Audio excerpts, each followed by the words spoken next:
Hi everyone, welcome to our psychology session. Okay, this is the psychologics education program. As we discuss multiple times about our chapter 1 class 11 psychology, now we are moving to this area. Like I can say to you people, my children here, we will try to understand the competency based questions and how can we answer. I selected some of the example questions for us so that we can proceed. Yes,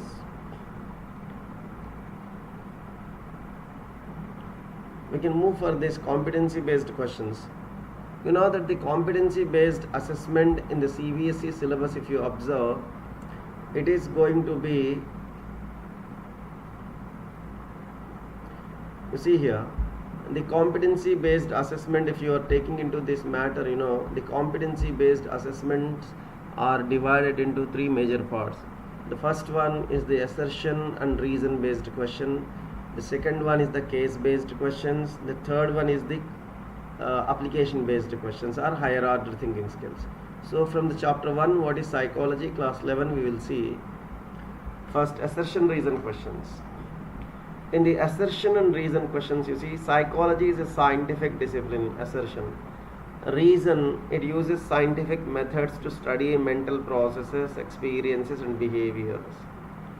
Yes, exactly, psychology is a scientific study and it uses the various methods,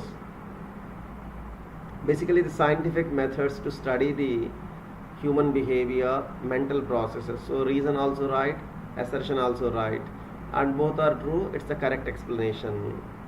Now let's make a move to the question number 2. Wilhelm Wundt is credited with the establishing of the first laboratory in 1879 in Leipzig in Germany. Every one of us know this.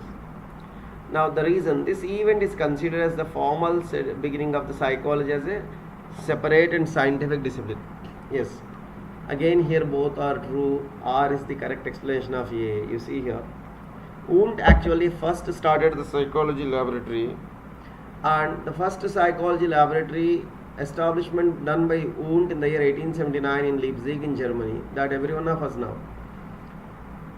This event actually led to the beginning of the psychology as an independent subject. Means from 1879 psychology became a separate subject. Means people started thinking about the psychology.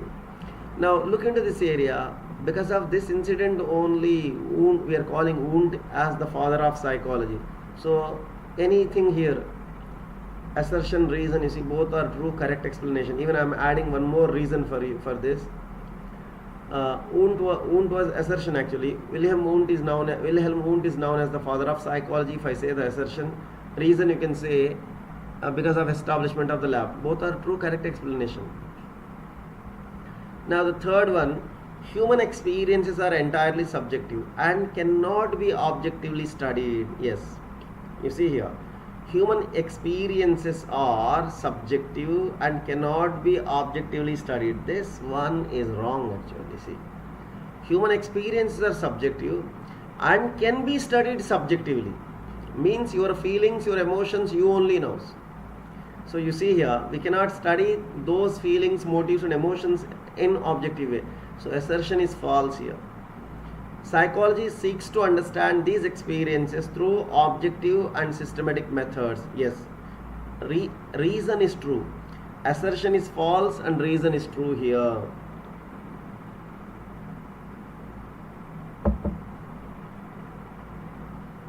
Now the next question. The study of psychology is limited to individual behavior. It is false. The study of psychology is not only limited to individual behavior, it is related to groups, it is related to groups of people in the society. Reason, psychology also investigates group behavior and societal influences. Reason is true, assertion is false here. Psychology has no practical application in everyday life. This is false, my children.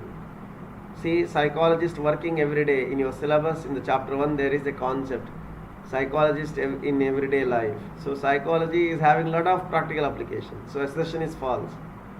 Now let's see the reason condition. Psychological principles are used in various fields like education, marketing, and sports. Yes, true. So A is false, R is true here.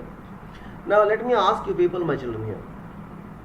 These assertion and reason based questions, you need to evaluate these questions in 3 steps actually.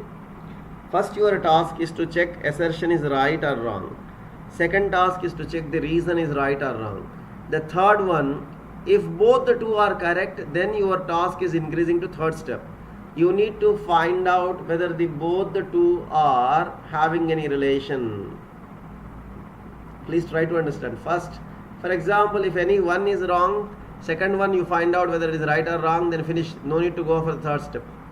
When both are true, that time you have to go for a third step, where you will try to check whether the relation is existing or not. Means the explanation is there or not. That you are going to verify. Don't forget this area, my children. You need to find out this area. So these are the assertion and reason questions. I made it 5 for your sample purpose. You can verify, my children, here. Let's make a move to the case-based questions actually, case studies. Case study, a glimpse into the Leipzig laboratory we are calling. Let's go to the Wundt in his laboratory. What exactly Leipzig University, Wundt made the first psychology lab. That is actually the students' lunch room. You know, the students used to sit in one room and they used to have the lunch in Leipzig. That was converted by Wundt as a psychology lab. He is conducting a study using his method of introspection. Yes, he presents a trained subject with a simple red apple. The subject's task is not to describe the apple as a fruit, but to break down their immediate conscious experience into its most basic components. The subject reports a sensation of redness, a perception of a round shape, and an emotional feeling of pleasantness. Wundt meticulously records these data points, believing that by analyzing these fundamental elements of consciousness, he can understand the underlying structure of the human mind. He is focused on immediate experience itself, not on the function or purpose of the object. So this is the case study. Based on this case study, what is the primary goal of Wilhelm Wundt's experiment with the apple? You see, the primary goal is to use introspection to break down the conscious experience of the apple into most basic structural elements. You see, Wundt's philosophical thought here, it is known as the structuralism. So the primary goal of Wundt is to use introspection as a method of investigation. You know this, introspection is the method supported by Wundt. And also Wundt is saying that there are 3 most basic structural elements like sensations, perceptions and feelings. You see here, in this perceptions actually I can use the word here images. I can say image, basically it is the image. I will use the word here so that it will be much easier for you people here. Image. So sensations, feelings and images actually are the 3 structures of the brain according to Wundt. What is the main limitation of Wundt's method of introspection? Yes, introspection as a method of investigation, if you see, only the scientific validity of this method is very limited, and only the person who is using, he knows whether it is right or wrong, what exactly it is. A main limitation is that the results are highly subjective and cannot be independently verified. Yes, what is your feeling, you only know. How would I know? The subject's report is the only data, making it difficult to establish a universal objective like science of the mind. Here it is. Big problem with the introspection is you will not be able to use the introspection on the birds and animals, and also you will not be able to utilize the introspection as a method of investigation for those people who never agree for their mistakes. If someone is not ready to accept his mistake as mistake, you cannot use the introspection. It's a failure. And the other person, what he's saying, we don't know. But still it is one of the valid method, okay, to share your feelings. For example, you see, as a journalist I am coming to you and I will ask you, you are the topper, you got the top score, you are the topper. If I am asking you how you prepared, can you please share your experiences? Now you are going to use introspection only, you see, and you are going to share your experiences. Yeah, this is the way. But we don't know what you are sharing, your experience, maybe you are right or wrong, God only knows. Now the case study number 2. Maria, a 17-year-old high school student, is a talented basketball player. She was recently scouted by several colleges. However, in the last month, her performance has plummeted. You see, she misses easy free throws, her passes are inaccurate, and she seems hesitant on the court. During games, she gets easily flustered by the crowd and becomes visibly nervous. This has led to her being benched more often, which further erodes her confidence level. Here you see here, further erodes her confidence level. So how does sports psychologist explain Maria's performance issues? See, it's basically related to the sports psychology. From the perspective of educational psychology, how might Maria's academic performance and learning style can be connected to her struggles on the court, you see? How would a cultural psychologist analyze Maria's situation? Let's first go to the sports psychologist. A sports psychologist would attribute Maria's slump to pre-performance anxiety and loss of confidence here. The main areas here, pre-performance anxiety. She is worried about before her performance, and loss of confidence are the two important areas. They would recommend mental training like visualization and mindfulness here.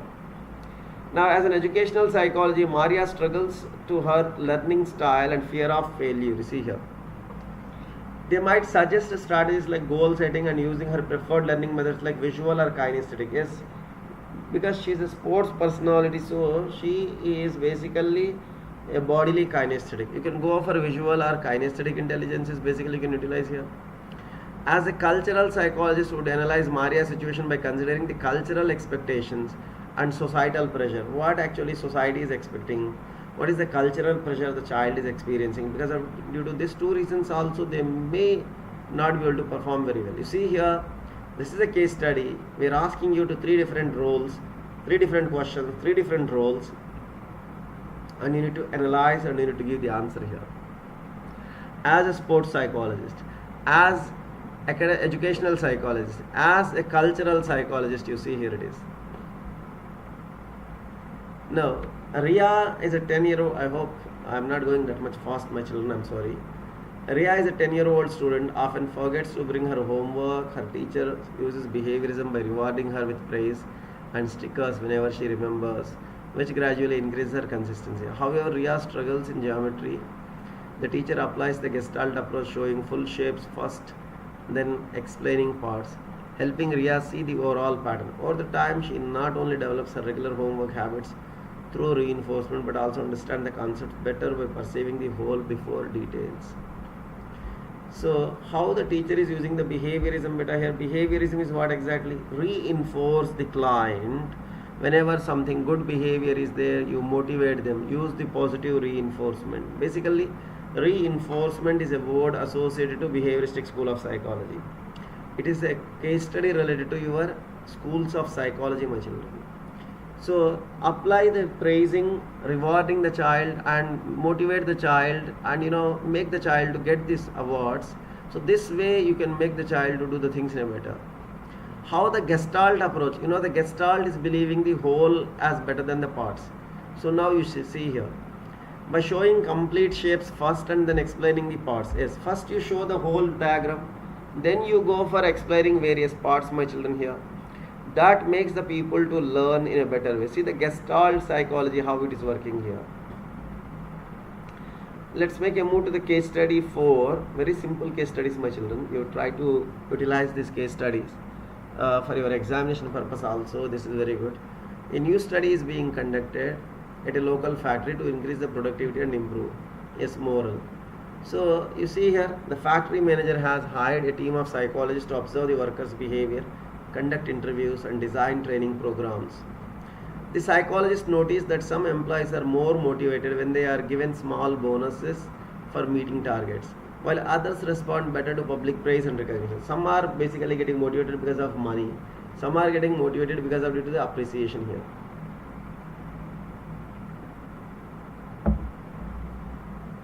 The psychologists also find that employees who feel a sense of camaraderie with their colleagues are more likely to stay with the company and perform better. So which specialized field of psychology has been employed to help here? You see the factory. Which specialized one? Basically it is the industrial or organizational psychology. See, because it's a factory related area, so you have to go with industrial psychology or organizational psychology.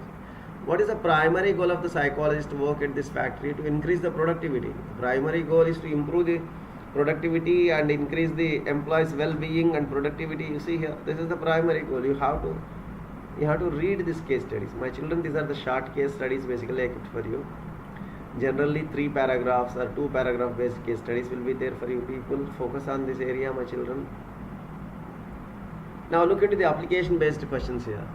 See, so Rohan behaves differently when he is with his friends compared to when he is at home. How can sociology help psychology in understanding the differences? See the relation between psychology and sociology here. Sociology studies social groups, norms, roles that influence behavior, helping psychology explain Rohan's change in behavior in different social settings. Basically, you see, my children, how the psychology and sociology are interconnected actually. My question here for you. Sociology is studying the social groups, norms, roles which influence the behavior, helping psychology explain Rohan's changes in behavior basically. We can use the knowledge of sociology to understand how the groups basically affecting the behavior here. During a sale, people buy more than they need. How can psychology and economics together explain this behavior? You see, how can psychology and economics together can explain? During the sale, offers basically, majority people run, even in Oman, you see our country. We are working in Oman, so it's our country. You see, in Oman, basically offer means most of the crowd will be in that particular shop only, because offers always behind offers, you see. Economics studies consumer demand, whereas the psychology explains decision making, motivation. So, and the impact of marketing on buying behavior, you see.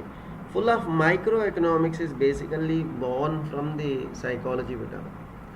In microeconomics, all the equations, theories, you see the consumer behavior, consumer purchasing power, all these are all basically psychology related areas. Now psychology and education relations, you see. A teacher uses rewards and group activities to improve classroom participation. How does psychology contribute to the field of education here, you see? A teacher is using the rewards and group activities. Psychology provides learning theories like behaviorism and humanistic approaches which help in designing the effective teaching strategies. Actually, psychology is contributing a lot in education basically. Psychology provides the learning theories like behaviorism and humanistic approaches which help in designing effective teaching strategies. Basically, teaching and learning methods are getting improved because of due to the contribution of psychology into the field of education. You see, you have a big chapter 6, learning. You will study all the learning theories, how these theories are contributing, you see. Psychology and political science. So what is the relation, you see? Psychology explains persuasions, attitude change, group influence, which political science applies to understand vote behavior.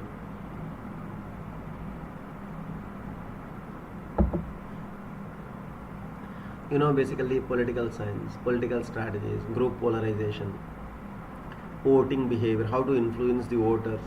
All these are all basically psychological techniques.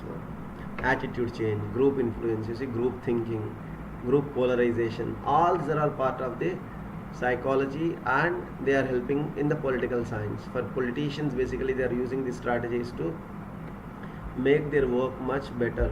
So with this I can say, my children, I'm very sorry, my children, I went little fast because of due to my ill health, but I will come back to you people by maybe after some time with the chapter 2. I will try my level best to give you the more detailed explanation to you people. Hope it's clear to you people, and stay connected with me, my children. Subscribe this channel Psychologics, that will make your work much easier. We will have a lot of lessons, especially competency based questions. Even you can prepare these questions, my children. You can take these questions and you can solve it.